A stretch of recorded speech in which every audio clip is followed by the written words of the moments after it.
Hometown station KHTS, the Hometown Morning Show with Tori and Kyle. Make sure you go to hometownstation.com for all the latest and greatest Santa Clarita has to offer. And this is the #1 morning show in the Santa Clarita Valley, here to knock your socks off from 5:30 to 9:30 Monday through Friday. And we have a very special guest in studio, Myles McNamara, joining us from Comfort Keepers in Home Care. Myles, what's happening? Morning, Kyle. How you doing, my friend? And Tori, too. What's up? Oh, it's Tuesday. We made it through Monday. Woo! Yay for us. Manic Monday behind us. Oh, how are you, Myles? What's going on? I'm well. So we just want to, again, talk to your listeners about what home care is. I mean, I'm sure your loyal listeners know what it is, but I want to touch some of these maybe new faces tuning in to maybe not know what home care is and that it's out there for them. Can't say it enough. Right. Can't say it enough. And here's why, Myles, a few years ago with my dad, I knew nothing because I had blinders on for the longest time. And then the time came and I knew nothing. And I didn't know where to turn. I didn't know where to go. And it's horrifying. Yeah. So we can't say it enough, because if we can at least put it in the back of someone's mind, you may not need it now, but in 6 months, a year, maybe even 5 years, it's still back there and you can pull it when you need it. So we can't say it enough. That old saying, you don't know what you don't know. Exactly. I can't tell you the amount of people come up to me and say, gosh, I wish I knew you were around when Mom was alive. Exactly. Right. So let's start with home care. Talk to me. Well, I mean, it's pretty self-explanatory right there, but a lot of times it gets confused with home health, which is a prescribed activity by your doctor where a nurse will come in and for a very short time address medical issues and then leave. But what home care is, private duty home care, is we stay and help our seniors with their activities of daily living that allows them to stay in their homes safely and independently. So we will do things like prepare their meals. We make sure they take their medications on time. We help them with their personal care if need be, in and out of the shower, take them to doctor's appointments, and you know, there's a lot of fall risks with our seniors, so some standby assist so we don't get that broken hip or a head trauma if they slip and fall. And what this is a total relief to our sandwich generation, which is our adult kids who are sandwiched in between caring for their own kids and taking them to school and practice and what have you, and then running over and making sure that Mom ate well or took her medications or that Dad made it to his doctor's appointment, and so they're running around. So we are that relief valve for the adult kids. We are that independent hand for the seniors to stay in their own home, and that's where seniors want to stay. And we take it to a different level in that, you know, a lot of other companies, if you will, they put a caregiver in the house and they forget about it. There you go. We do what we call case management as well. Even though we're non-medical, all my nurses all my care managers rather are nurses. And because we interface a lot with medical resources. Excuse me. So they will oversee the case. We don't just plop a caregiver in the house and say we're done. Then she will mentor the caregiver. She will monitor the care plan. She will stay in touch with the family.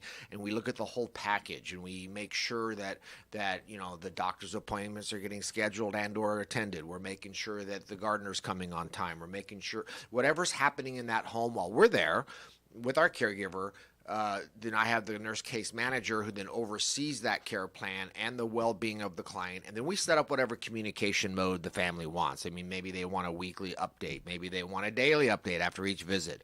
And we'll shoot them an email or a text saying, Mom was good today, you know, no problems.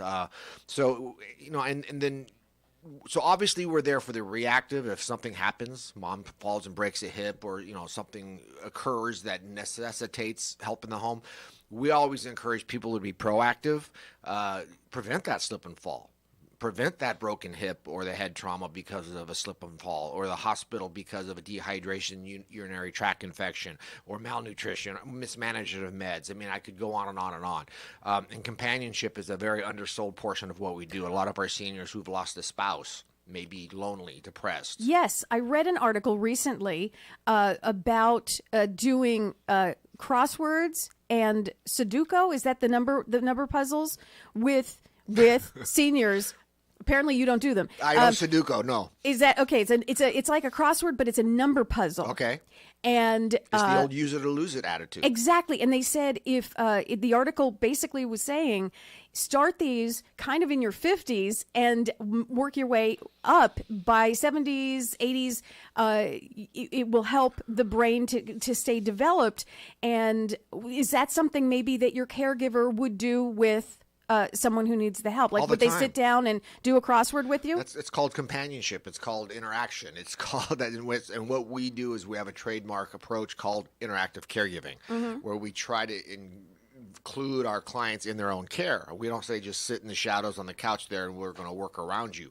We try to get the client involved where they can come up and maybe show us their favorite recipe from a decade ago, or maybe, help us fold the towel, whatever it is, just to keep them engaged. But and again, we know that Alzheimer's is a horrible disease and doesn't discriminate. And obviously, if we knew how to prevent Alzheimer's, we would do it. So the Sudoku and other mind games that you're talking about, at least it's being proactive. And we have no scientific data that if you're prone to Alzheimer's, that this will prevent Alzheimer's as the brain starts to short circuit or what have you.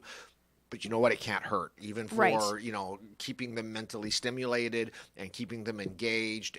And that's our attitude is, it's cliches are cliches for a reason, use it or lose it. You don't stop playing because you get old because you stop playing. I could go on and on. Well, so won't it make them feel better as well? Like if they feel accomplished, maybe the next day they'll do something else. Maybe it would build upon, the confidence, that they maybe lack if they're starting to forget things or if they've misplaced things and then they start to feel badly about themselves.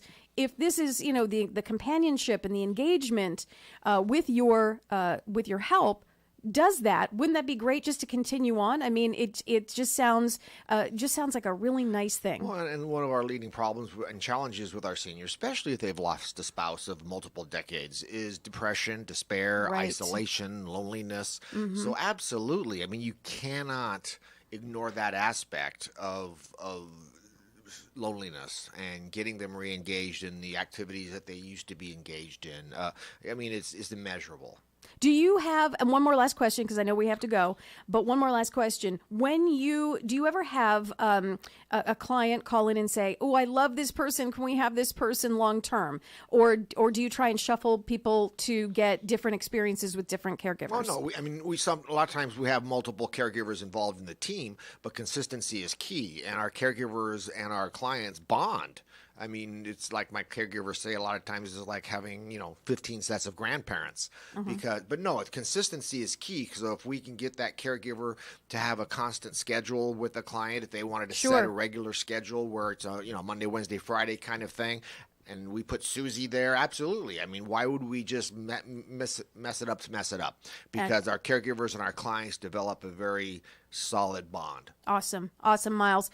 Okay, one last thing before we go. You know what it is: phone number and website. We gotta let our listeners know. Right here on Lyons Avenue for the last 18 years. 661-287-4200, 661-287-4200, or just go to comfortkeepers.com.